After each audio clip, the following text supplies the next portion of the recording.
The National Broadcasting Company, in cooperation with Street and Smith, publishers of astounding science fiction, bring you Dimension X.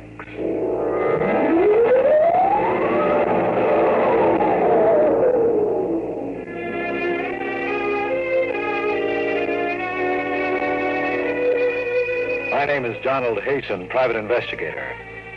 Maybe you heard about me. I cracked the Turner kidnapping back in 1946. It wasn't very hard. I paid off a few stool pigeons and went right to the hideout. It did my reputation a lot of good, though. Enough good for me to be called into the mayor's office down at City Hall to see Big Mike Flaherty himself. Well, sit down, Hasten. Sit down. Thanks. You'll have to forgive me for speaking so low. That's a bad case of laryngitis. Yes, it is.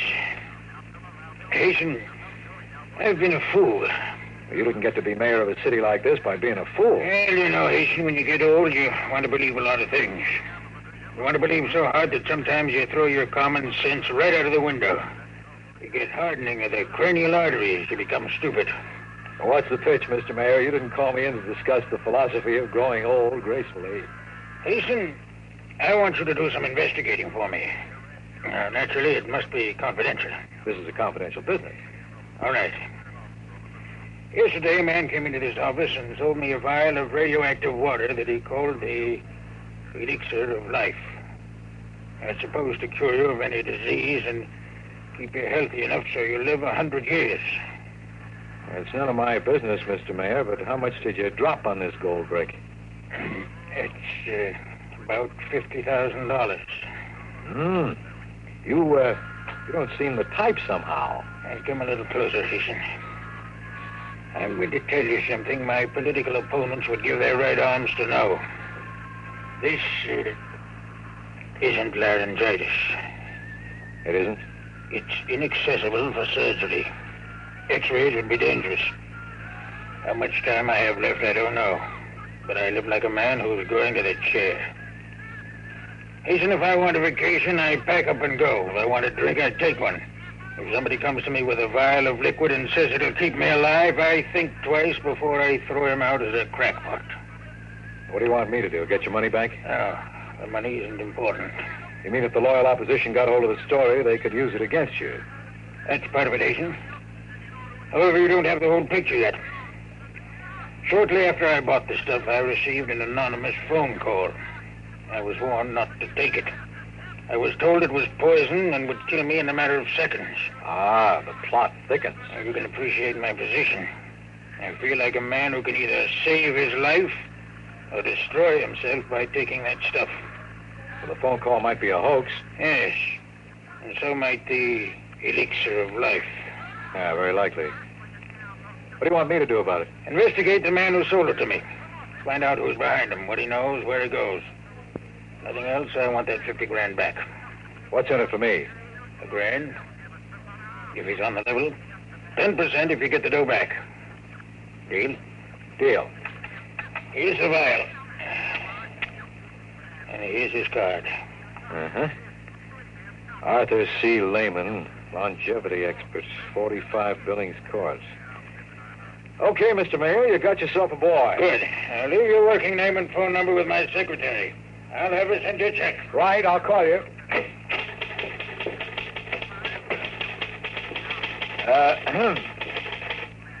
You were in there a long time. How'd you make out? Swell. I bought the outer drive for only $10 and the cost of mailing. That's kind of high. Last week we were selling it for only $5.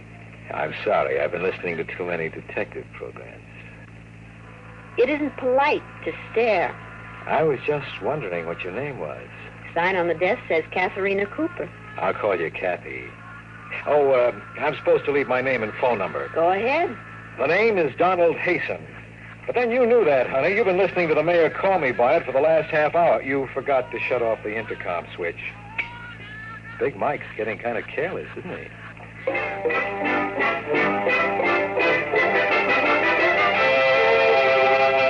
The look on her face said she was feeding me to the vultures piece by piece. I left my card and walked out. By the time I got home, it was dusk. It was the time of early evening when every bachelor wishes he wasn't one, especially after meeting a girl like Kathy. The phone began to ring just as I put my key in the latch. I made it on the fourth ring. Hello? Is this Mr. Donald Hastings? I live alone and don't like it. Were you expecting someone else to answer? This is a warning, Mr. Hastings. Don't touch your bed. I'm sorry, but I don't like to sleep on the floor. The joys of being a private detective. Oh, hello, Jocko. How's my boy? That's a good boy. Oh, Jocko, be glad you're not a private detective with all kinds of crackpots calling you up and trying to get your goat. Nice boy. Sometimes I wish I had shaggy ears like you so I couldn't hear them. Come on, boy, come on. In the bedroom for a change or something comfortable. What's the matter, boy? You want to go out? Well, you just wait until I sit down here and get these shoes. Hey there, don't jump on that bedspread. Now, you know better than that. Jocko! Jocko! Oh, God.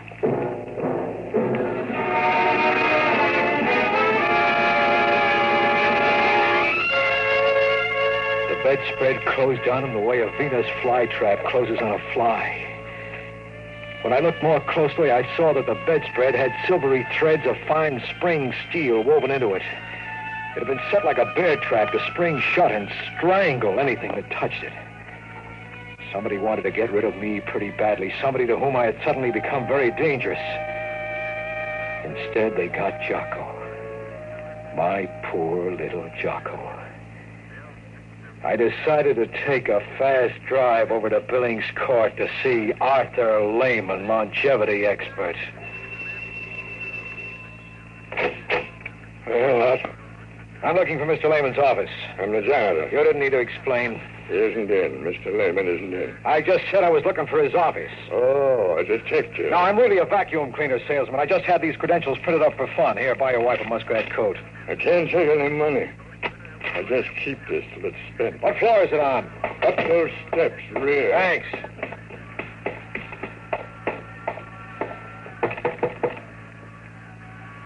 Yeah, let's see now. I ought to have one that fits this.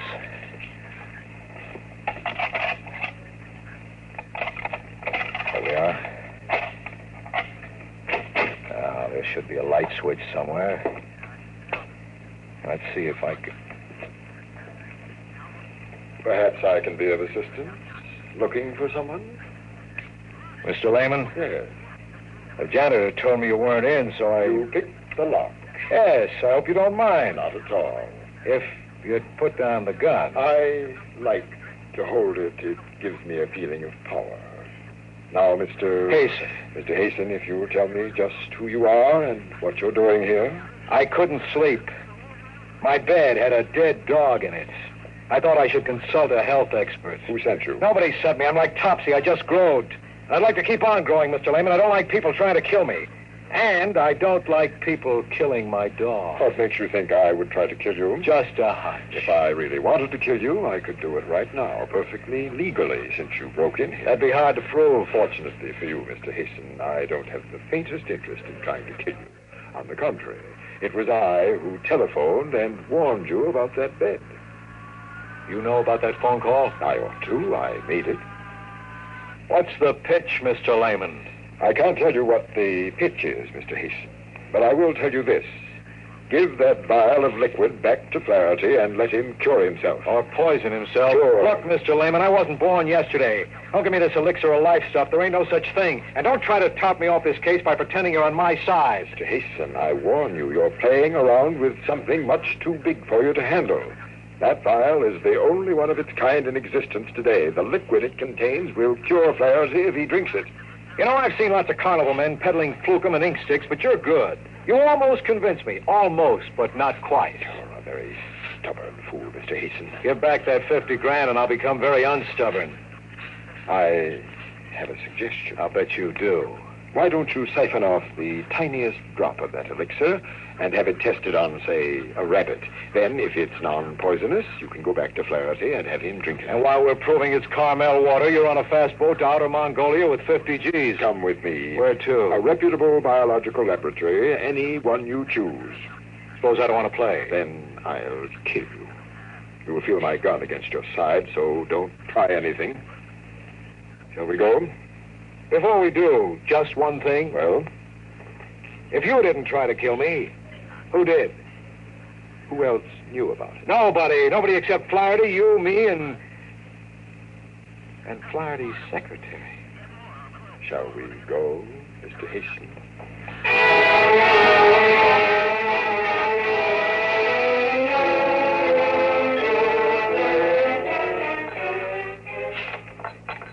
Well, yes. I believe I could make such a test. Of course, it would mean injecting at least a cc into an infected guinea pig. Then we'd have to wait and do a biopsy. How long would it take? 24 hours at least. Okay, how much? $50. My friend will pay you. Your friend? Yeah, the gentleman will... Holy jumping sunfish. Sir? Look, you saw me come in with a guy just a minute ago, didn't you? Yes, sir, but he left when you started talking to me. Isn't that just dandy? Is something wrong? No, nothing much. You know what Barnum said about one being born every minute? Yes, sir. Well, he was talking about me. But I better get going. Oh, yes, sir. Oh, sir, what about that test? Okay, I suppose you might as well do it just for laughs. Send the report on the bill to Donald Hasten, private investigator, Cater Building. Yes, sir.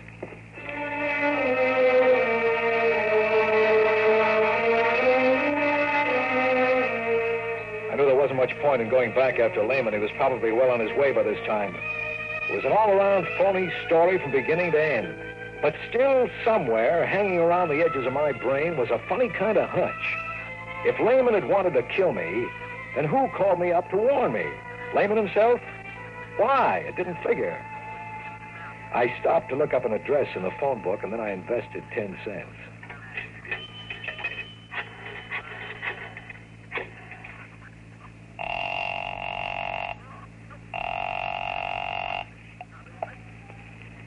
Hello? Kathy, Yes? this is Sherlock.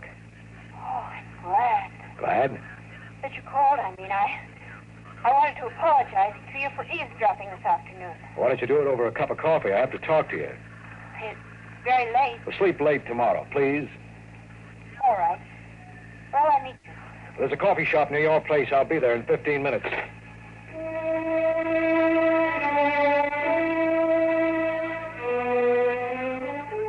She came in wearing a blue nylon dress and a short gray jacket. They went real well with her blue eyes and soft blonde hair. She seemed genuinely happy to see me. It threw me for a few seconds. And then I reminded myself I had already won the P.T. Barnum Award once that night. Sit down, Kathy.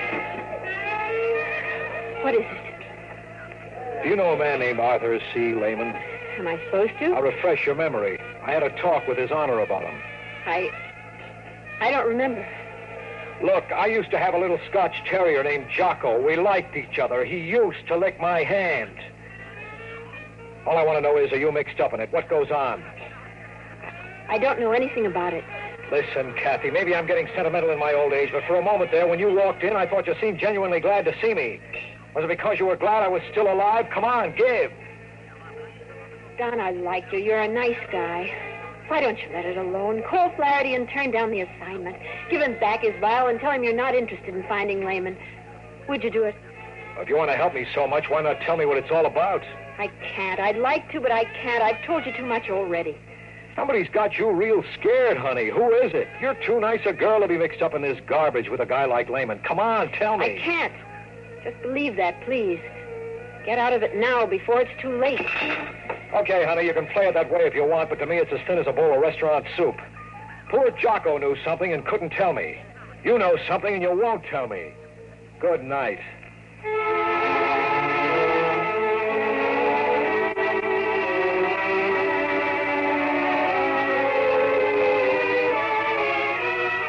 I didn't go home.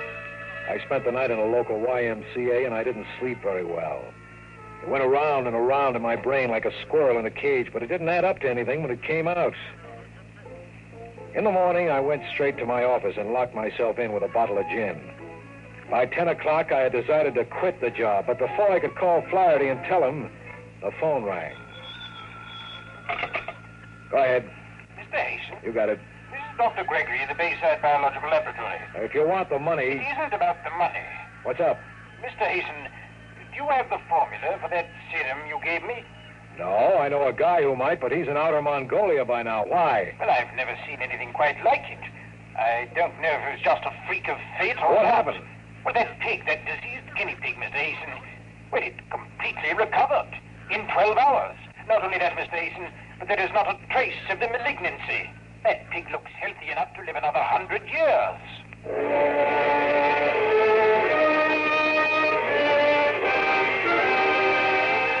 I could feel the sweat soaking into my undershirt as I put down the receiver. Where do we go from here? Was Lehman on the level after all? The next stop was Lehman's office. Maybe he wasn't in outer Mongolia. It was noon before I got there. The same janitor was on duty in the same dirty lobby. Hello there. Hi. You want something? Lehman.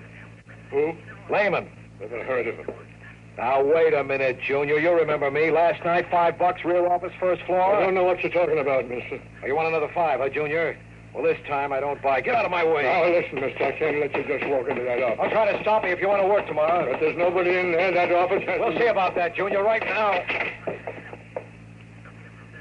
Holy mackerel. I told you, mister.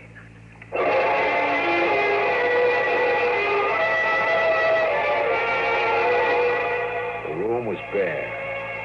There were caps on the electrical outlets.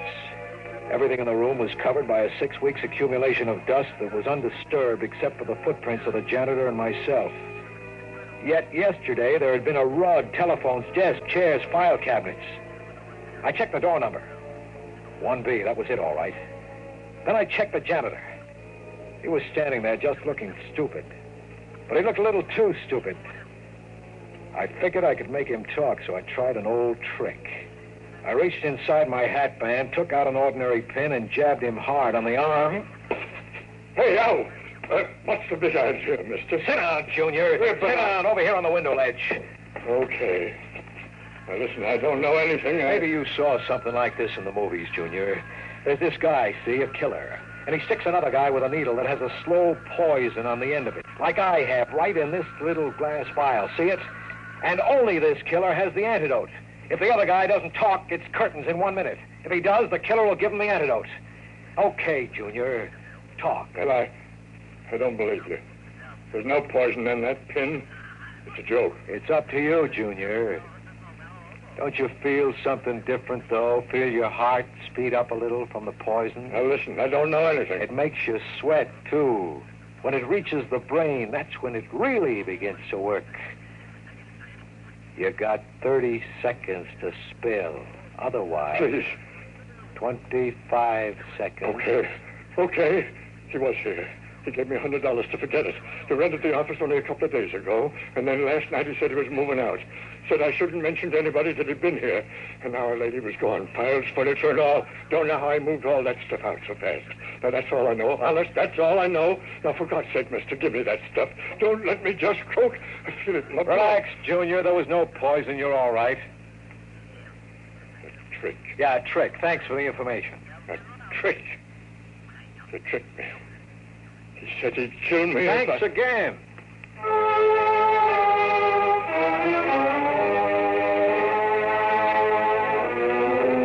There was Mr. Hasten again, right back on the horns of ye old dilemma. The only thing I knew for sure at this point was that the serum was apparently not poisonous. And since my client was most concerned with that, I made my next stop the office of His Honor, Mayor Big Mike Flaherty. I had the vial in my coat pocket. Hello, beautiful. Oh. I want to see His Honor. He isn't in. I'll go into his office and wait. You can't. But I can. Come on in. I want to talk to you anyway. Please. Come on. Shut the door, huh? No? Okay, I'll shut it. Now sit. Okay, baby. Let's have a heart-to-heart conversation. I see you didn't listen to my warning. No, I didn't. What's more, I found out that this Lehman character is on the level about the serum. It works. You found that out, too. That's right. It leads me to an interesting conclusion, Kathy. Namely, that you're the one who tried to booby-trap me. All right. Have it your way. What do you intend to do? Well, first, I'm going to give Flaherty that serum and let him cure himself. You mustn't do that. Why not? I can't tell you, but you mustn't. Down in a few minutes, Mike Flaherty will be here. Before he comes, I'll have to ask you to give me that serum. Try again. I don't hear so good. Maybe you'll hear this. It works, too, so don't try anything. Well, well. So now it comes out. Okay, Kathy, if you want to play that way, go ahead. Give me that serum. Why don't you shoot? I warn you, I may have no choice. Give it to me. Pull the trigger, baby. You're weakening. Don, please, don't make me kill you. Please. What is it, baby? True love or just weak in the knees? Oh, You better hand me that gun. oh, Don, what can I do? I'm so mixed up. Yeah, that's better. Now, what is it, Kathy? You're no killer. Tell me what's going on here. Maybe I can help you. You gotta trust me. No, I can't, Don. Believe me. I want to, but it's against the prime injunction. The what? Oh, you wouldn't understand. There's no way I could make you understand. Only believe me, Don, because I love you. You mustn't let Lehman succeed in giving that serum to Mike Flaherty.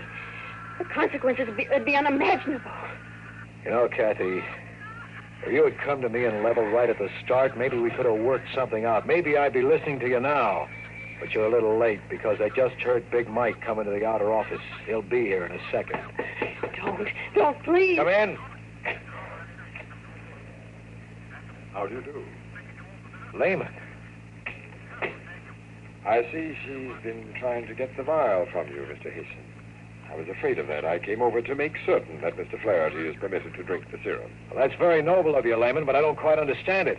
You have your 50 grand. What do you care whether Mike Flaherty lives or dies? Mr. Hasten, if Mike Flaherty dies, the opposition candidate will win the next election. That means a new political party will come into dominance in this city. The next president will be a representative of that party. I am most anxious to see that that does not happen. The entire future of our country, indeed, the history of the world, would be affected by it. He's telling the truth, Don. But events must be allowed to take their normal course. Don't listen to her, Hasten. She's tried to kill you once. She'd do it again. You know I'm telling the truth about that serum. She wants to see Flaherty die. Go ahead, ask her.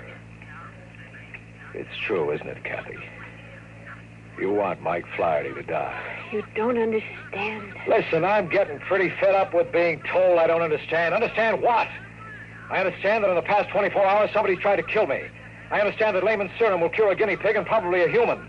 I understand that unless I'm completely insane, the entire contents of Lehman's office vanished in a few minutes. I understand that you two seem to be more concerned with some nonsense that's going to take place in the future than... Holy smokes. Oh, no, it's too fantastic. Just too fantastic to even think about. Something troubling you, Mr. Hasten? Perhaps I can help you. Perhaps you can, Lehman. I'm going to ask you just one question. Very well. When are you from? That does it, doesn't it, Mr. Lehman? I've guessed your game. I'm afraid you have, Mr. Hasten. I am, as you surmise, a traveler from the future. And since you've stumbled upon it, perhaps Miss Cooper here would like to fill in her part of the story. But before she does, up your hands, both of you. Higher. Don't move. I'll take that gun, Mr. Hasten. Now, Miss Cooper, you may enlighten our backward friend. Go ahead, Kathy. Both Lehman and myself are from the future, Don. Why didn't you tell me? I couldn't. The prime injunction to time travelers is never to reveal their identity. The penalty is death. Since you've guessed it as we feared you might, there's no point in trying to conceal anything further. Go on.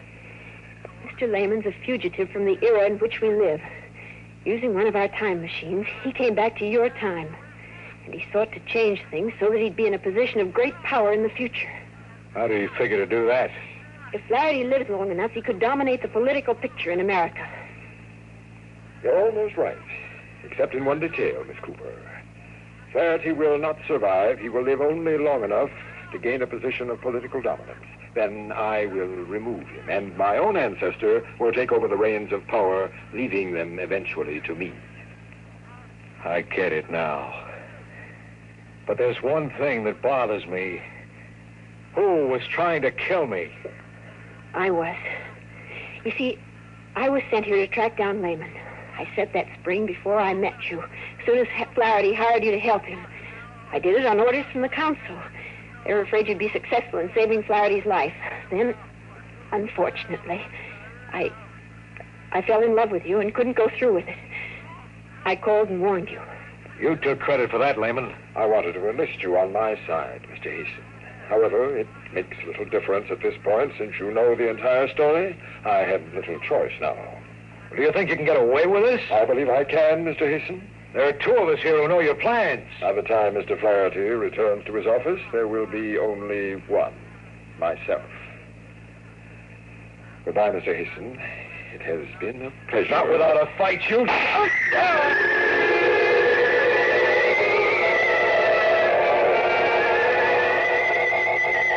Not many people know how it feels to be shot in the forehead. I saw Kathy jump toward the desk and push a button I hadn't noticed before. I remember a thud as if I'd been sandbagged, and then watching in amazement as the crimson spread down the front of my shirt. Then there was a loud roaring noise and everything went black. I died. Don't try to move, Don. Don't move yet. It'll take a few minutes for you to feel like yourself. What?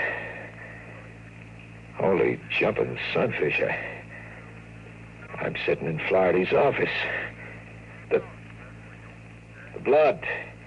There was blood on my shirt, and it's gone now. Here, drink this.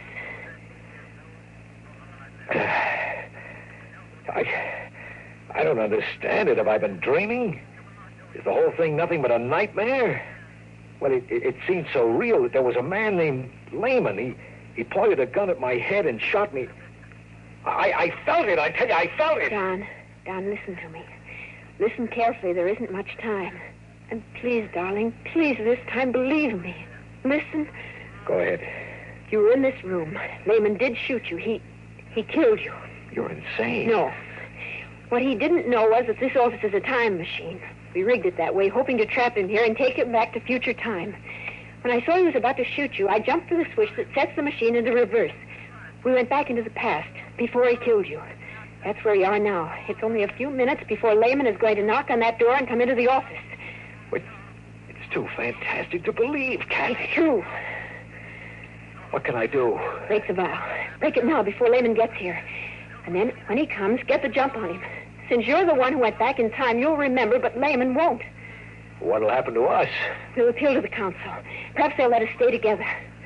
I can't make my brain believe this, Kathy. You must, Don. Don, for our own sake, for the future's sake. Break the vial now. In a moment, it'll be too late. Well, I don't know, Kathy. Flaherty, his life depends on this little glass bottle. Don, please. It's Lehman. Don, you've got to decide now. Now, quick.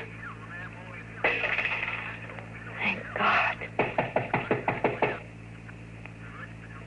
Come in, Mr. Lehman. We're ready for you.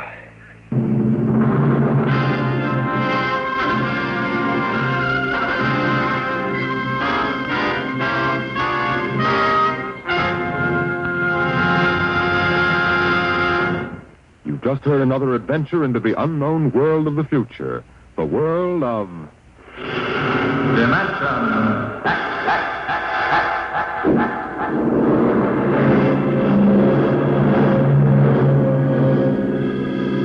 Dimension X is presented each week by the National Broadcasting Company in cooperation with Street and Smith, publishers of the magazine Astounding Science Fiction. Today, Dimension X has presented Untitled Story from the current issue of Astounding Science Fiction. It was written for radio by George Lefferts from the story by Frank M. Robinson. Featured in the cast were George Petrie as Hasten, Ann Sargent as Kathy, Bernard Lenrow as Lehman. Your host was Norman Rose, music by Albert Berman. Dimension X is produced by William Welch and directed by Fred Way.